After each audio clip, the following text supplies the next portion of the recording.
बिस्मिल्लाहिर्रहमानिर्रहीम। अस्सलाम वालेकुम नाज़रीन, उम्मीद और दुआ करता हूँ कि आप लोग जहाँ जहाँ पर होंगे खैर वाफियत से होंगे। नाज़रीन, 6 और 7 की रात को जब पाकिस्तान के ऊपर हिंदुस्तान की जानिब से हमला किया गया, तो उससे पहले हमने देखा पाकिस्तान के अंदर बहुत पॉलिटिकल डिफरेंसेस थे, बहुत ज़्यादा पोलराइजेशन थी।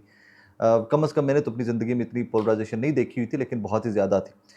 जब ये जंग स्टार्ट होती है तो उसके बाद हम देखते हैं कि कोई मज़हब नहीं रह जाता पाकिस्तानियों का, कोई मसलक नहीं रह जाता, कोई पॉलिटिकल अफ़िलिएशन नहीं रह जाती और सब के सब पाकिस्तानी बन जाते हैं और सब के सब की प्रेफ़रेंस एक ही आवाज़ कि पाकिस्तान की हिफाज़त, बताइए हम क्या कर सकते हैं इस सारे मामले के अंदर। इस सारी जंग के अंदर जंग 2 जगह पे हो रही थी। एक बॉर्डर्स के ऊपर जंग हो रही थी, एक फ़िज़ा में जंग हो रही थी और एक जंग मीडिया पे हो रही थी। डिजिटल मीडिया के ऊपर और नेशनल मीडिया, दोनों ममालिक के और इंटरनेशनल मीडिया के ऊपर नैरेटिव की जंग हो रही थी। ये जंगों का पुराना हथियार भी है कि हमेशा प्रोपेगेंडा जो है वो जंग का बहुत बड़ा हथियार समझा जाता है। अब इस सारी कहानी के अंदर, जैसे मैंने पहले अर्ज़ किया कि मुझे कोई पाकिस्तान तहरीक-ए-इंसाफ का वर्कर नज़र नहीं आया, मुझे कोई पीएमएलएन का वर्कर नज़र नहीं आया, मुझे कोई पीपल्स पार्टी का, जेयूआईएफ का, जमात-ए-इस्लामी, एमक्यूएम का वर्कर नज़र नहीं आया। मुझे तो कम अज़ कम हर तरफ सिर्फ़ और सिर्फ़ पाकिस्तानी नज़र आए। कल रात को, कल शाम को 4:30 बजे सीज़ फायर होता है। को जो भी वजूहात थी वो इन डेज़ टू कम क्लैरिटी आती जाएगी। आपको बहुत सारा तो सीएनएन ने रिपोर्ट कर दिया हुआ है कि कल के सीज़ फायर के पीछे कौन जीता, कौन हारा और कैसे हिंदुस्तान ने खुद अमेरिका को जाके तरला किया कि साडी जान छुड़ाओ, असीं फँस गए हैं पंगा लैके।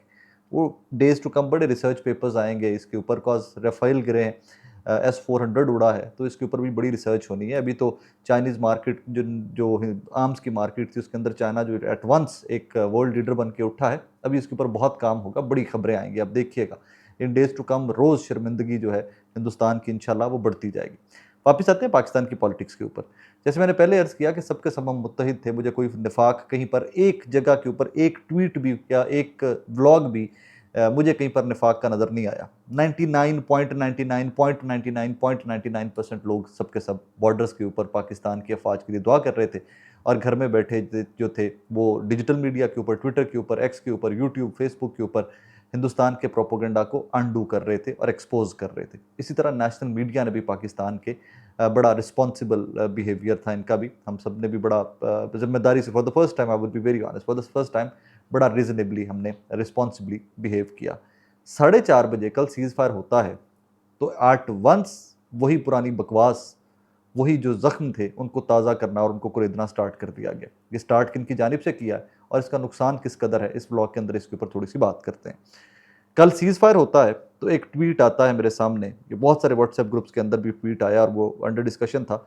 हालाँकि जंगें जब ख़त्म होती हैं तो कई हफ़्ते, कई महीने तो उन जंगों के ऊपर ही डिस्कशन होती है, क्या खोया, क्या पाया और आगे क्या हमने करना क्या है। लेकिन हम बड़ी एक वेली कौम है, सहाफ़ी जिनको कहते हैं ना, हम बहुत ही वेले और बेकार लोग। हमारे कुछ सहाफ़ियों ने कंपैरिज़न क्या स्टार्ट कर दिया कि हाफ़िज़ जी ने हिंदुस्तान के साथ वो किया जो इमरान खान के साथ किया। यहाँ से कहानी स्टार्ट होती है। उसके बाद बहुत सारे सूडो स्कॉलर्स जो हैं वो ये ट्वीट्स करना स्टार्ट हो गए कि जनाब तहरीक-ए-इंसाफ जो है ये निफाक डालती रही है। तहरीक-ए-इंसाफ के ट्विटर हैंडल जो है ये हिंदुस्तान को सपोर्ट करते रहे। मुझे कोई एविडेंस नहीं मिला। मैं I wouldn't agree to any of those claims. हाँ, अगर किसी ने कुछ इस तरह की ट्वीट की होती, कोई व्लॉग किया होता तो सबसे पहले मैं कंडेम कर रहा होता, सबसे पहले मैं उसके खिलाफ खड़ा होता कि this is wrong, this is not the time. अब इसमें 2 चीज़ें हैं जिनको आज थोड़ा-सा हमने परखना है। एक, तो जब जंग ने सबको मुत्तहिद किया, पुराने ज़ख्म तहरीक-ए-इंसाफ को बहुत लगे हुए हैं। हम इस चीज़ को इग्नोर नहीं कर सकते, हम ये नहीं कह सकते कि जो पीछे हुआ सारे का सारा भूल गया। तहरीक-ए-इंसाफ को ज़ख्म बहुत लगे हुए हैं। इमरान खान आज भी मुक़य्यद हैं और उनके ऊपर बोगस केसेस हैं। उसकी सबसे बड़ी दलीलें 2 हैं। राना सनाउल्लाह खुद से कह चुके हैं कि इमरान खान खुद से बाहर नहीं आना चाहते, ना वो बाहर आना चाहते हैं, ना वो अंदर रहना चाहते हैं। इस तरह की कहानी इमरान खान साहब के बारे में राना सनाउल्लाह साहब ही 1-2 दिन पहले स्टेटमेंट दे चुके हैं, हालत जंग के अंदर स्टेटमेंट दे चुके हैं कि तहरीक-ए-इंसाफ ने बड़ा साथ दिया है हुकूमत का नेशनल कंसेंसस बिल्ड करने के लिए इस जंग के ऊपर। कोई निफाक नहीं है, हम सब के सब मुत्तहिद हैं। इन दोनों स्टेटमेंट्स को सामने रखते हुए फिर वो सहाफ़ी जो डॉक्टर आरिफ अलवी हो जाएँ, उनके खिलाफ कैंपेन चला रहे हैं कि जी आरिफ अलवी ने स्क्वाड्रन लीडर शहीद के बारे में ट्वीट कर दिया था। अब मेरा सवाल ये है कि आरिफ अलवी को पता कहाँ से चल गया था? खबरें जो सारी दुनिया को पता चली थी उसमें, हाँ ठीक है, at that time may be वो ट्वीट नहीं किया जाना चाहिए था, लेकिन उसके ऊपर अब गद्दार तो डॉक्टर आरिफ अलवी को नहीं डिक्लेयर कर सकते। समीना पाशा ने कुछ ट्वीट्स की हुई थी, समीना पाशा के पीछे लग गए, पाकिस्तान तहरीक-ए-इंसाफ के पीछे लग गए, इमरान खान साहब को टारगेट करना स्टार्ट कर दिया हुआ। मुझे ज़ाती तौर के ऊपर आज इस चीज़ का शिद्दत से एहसास हो रहा है कि ये वो तमाम लोग हैं जिनका रोज़गार इस प्रोपेगेंडा और तहरीक इंसाफ को क्रश करने के प्रोपेगेंडे से वाबस्ता है। इसको आप ब्रेक डाउन कर लीजिए ना, आज ज़रा खुल के बात करते हैं, इसको ज़रा ब्रेक डाउन कर लीजिए। तहरीक इंसाफ के कितने लोग हैं जिनका रोज़गार जिन सोशल मीडिया वॉरियर्स के ऊपर आप बरसते रहते हैं और जिन्होंने खुल कर ये आपकी जंग लड़ी है। ये सिर्फ तहरीक इंसाफ ने जंग नहीं लड़ी डिजिटल मीडिया की, ये सहाफ़ियों ने लड़ी है, ये तहरीक इंसाफ ने लड़ी है, ये नून लीग ने लड़ी है और यहाँ पर अता तारड़ के मीडिया सेल ने लड़ी है। अता तारड़ साहब ने कोई मीडिया सेल बनाया हुआ था और उन्होंने तमाम सहाफ़ियों को, डिजिटल मीडिया को बड़ा टाइमली बाखबर रखा है, उसका क्रेडिट है, उसका आप क्रेडिट आप दीजिए उनको। लेकिन उस तरफ पीएमओ था, पीएम ऑफिस था, उस तरफ इतनी बड़ी एक फोर्स थी, एक तरफ वॉलंटियर्स खुद से लड़ रहे थे जिनका कोई सियासी मफाद नहीं था, वो लोग लड़ रहे थे जिन्होंने जेलें काटी थी, वो लोग लड़ रहे थे ये जंग जिनके ऊपर एफआईआर थी। जब इस तरह की, और कल शहबाज शरीफ साहब ने अपनी स्टेटमेंट के ऊपर सोशल मीडिया को वो निफाक डाले बगैर सबको अक्रॉस द बोर्ड उन्होंने कहा जी आप तमाम की मेहरबानी, आपने हिंदुस्तान के मीडिया को काउंटर किया और आप उनके प्रोपोगेंडा को एक्सपोज करते रहे। मुझे समझ नहीं आती ये लोग क्यों इस कौम के जख्म भरने नहीं देना चाहते, ये क्यों इस कौम को इसी भंवर में रखना चाहते हैं फंसा करके जहां इमरान खान जेल के अंदर हैं और इनके रोज़गार लगे हुए, इनकी नौकरियां लगी हुई हैं। मैं पिन पॉइंट इसलिए नहीं कर रहा कि यार बंदा क्या करे, ये अपनी ही कम्युनिटी है, ये अपने ही लोग हैं, ये अपने ही भाई हैं, ये अपने ही पाकिस्तानी हैं, इनको क्या समझ क्यों नहीं आ रही कि अगर आज तहरीक इंसाफ के ऊपर बुरा वक्त है तो आप इस हद तक चले जाएंगे तो कल को नून लीग के ऊपर भी बुरा वक्त आएगा, माजी में भी आया फिर आएगा। लेकिन स्टेक्स बहुत हाई हैं, शायद इसमें फाइनेंस बहुत ज़्यादा इन्वॉल्व है, शायद नौकरियों की तनख्वाहें बहुत ज़्यादा इन्वॉल्व हैं, शायद प्रोपोगेंडा सेल्स सारे चल ही इस सारे सिलसिले में रहे हैं कि तहरीक इंसाफ को कॉर्नर किया जाए, तहरीक इंसाफ को कॉर्नर किया जाए, तहरीक इंसाफ को कॉर्नर किया जाए।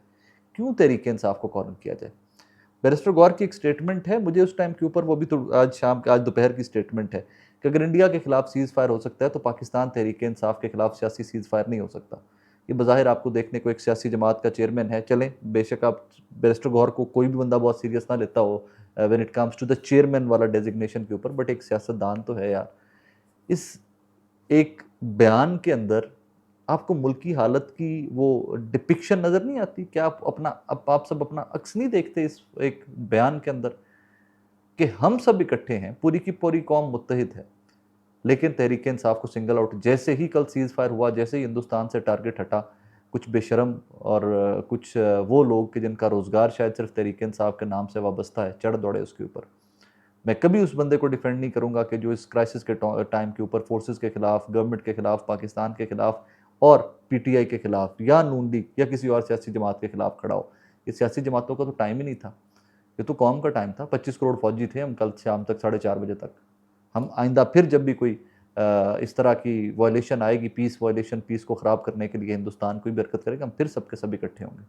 लेकिन ये मेरी दरख्वास्त है आज आप तमाम लोगों से, तमाम देखने वालों से, और जहाँ तक मेरी ये आवाज़ पहुँचे इस्टेब्लिशमेंट पे, मिलिट्री इस्टेब्लिशमेंट से, हुकूमत से, ये वक्त ज़ख्म भरने का गोल्डन चांस है।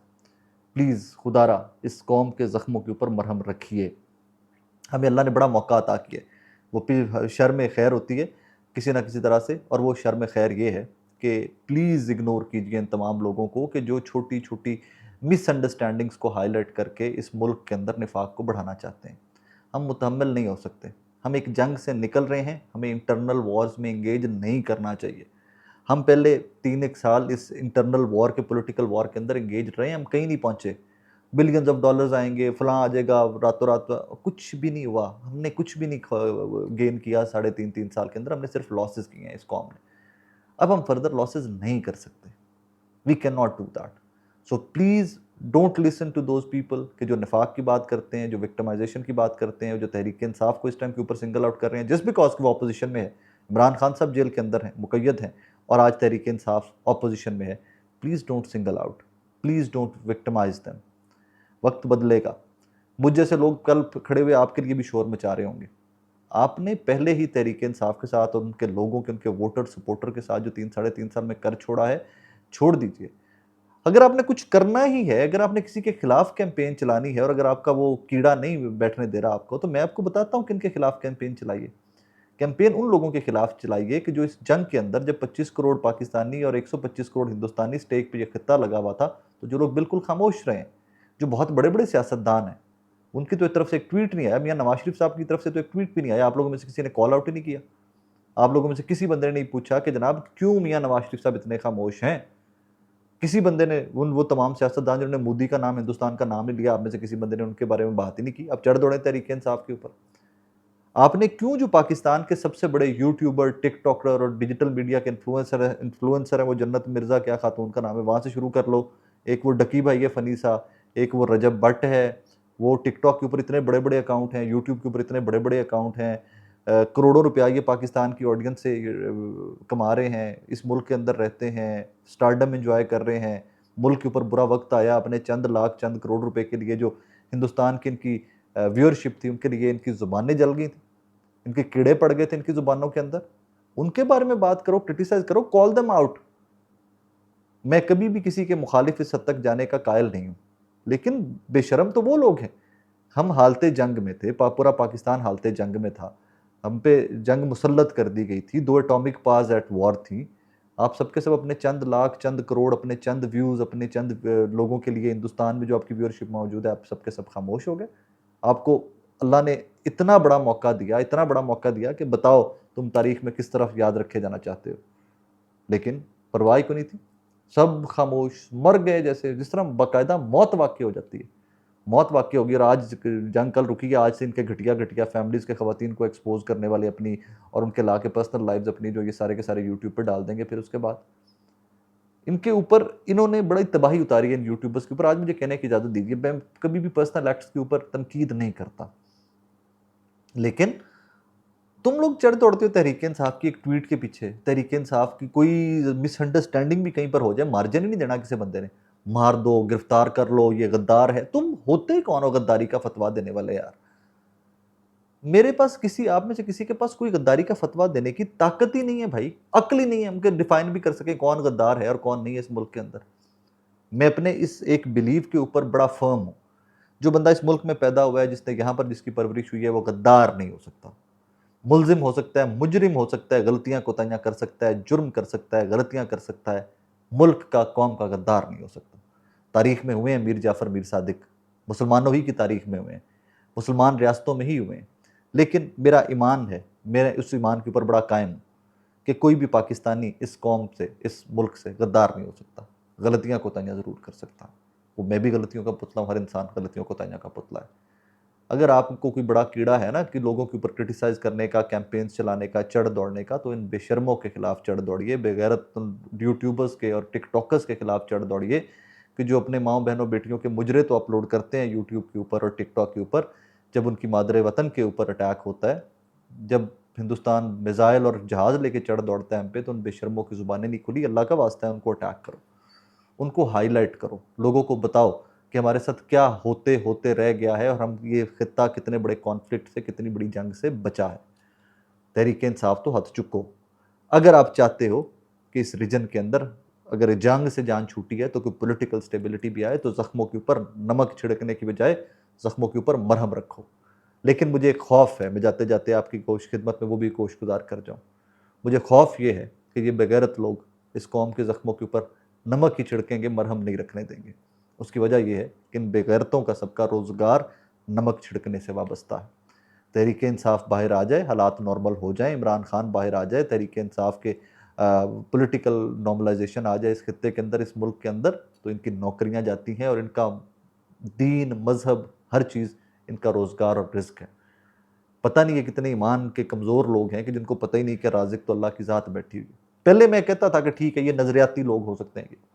जब बात पाकिस्तान के ऊपर आ गई, कल 4:30 बजे जंगबंदी होती है, उसके फ़ौरन बाद आप इमरान खान को टारगेट करते हो, आप पीटीआई को टारगेट करते हो, तो फिर आप नज़रियाती नहीं थे। फिर आप रोज़गार, अपने फाइनेंशियल प्रॉब्लम्स और वो सारे उसमें फँसे हुए हो। डॉक्टर आरिफ अलवी को टारगेट करते हो और आप समीना पाशा साहिबा को टारगेट करते हो, तो फिर आप रोज़गार में नहीं, ये भाई रोज़गार का मामला, फिर ये फाइनेंस का मामला। खुदारा होश के नाखुन लीजिए, इस कौम को आगे चलने दीजिए। हमने बहुत सफ़र किया है, सफ़र ट्रैवल वाला नहीं, मुश्किलों वाला सफ़र। हमने बड़ी मुश्किलें सही हैं, इन मुश्किलों से इस कौम को निकलने दीजिए। मरहम रखिए एक दूसरे के ज़ख्मों के ऊपर, ये भरने दीजिए, ये ज़ख्म भरेंगे तो हम आगे चलेंगे इंशाअल्लाह। अपना बहुत सारा ख्याल रखिएगा और इस तरह के लोगों को कॉल आउट किया करें, जो भी इस तरह के निफाक की बातें करें इन हालातों वाक़यात के अंदर। Please call them out, please do call them out. ये कोई तरीका नहीं है, बिल्कुल ये कोई तरीका नहीं है कि पहले से जो विक्टिम हैं, आप उनको हालातों वाक़यात जैसे ही आपको मिलें, आप फिर से चढ़ दौड़िए उनके ऊपर। ऐसे नहीं होता, और अगर ऐसे होता भी है तो आपको मुझे मिलकर हम आवाज़ होकर ऐसे बेशर्मों को कॉल आउट करना है और उनको रोकना है, और हम ऐसा नहीं होने देंगे इंशाल्लाह। अपना बहुत सारा ख्याल रखिएगा, दुआ में याद रखिएगा। अल्लाह हाफिज़। पाकिस्तान जिंदाबाद।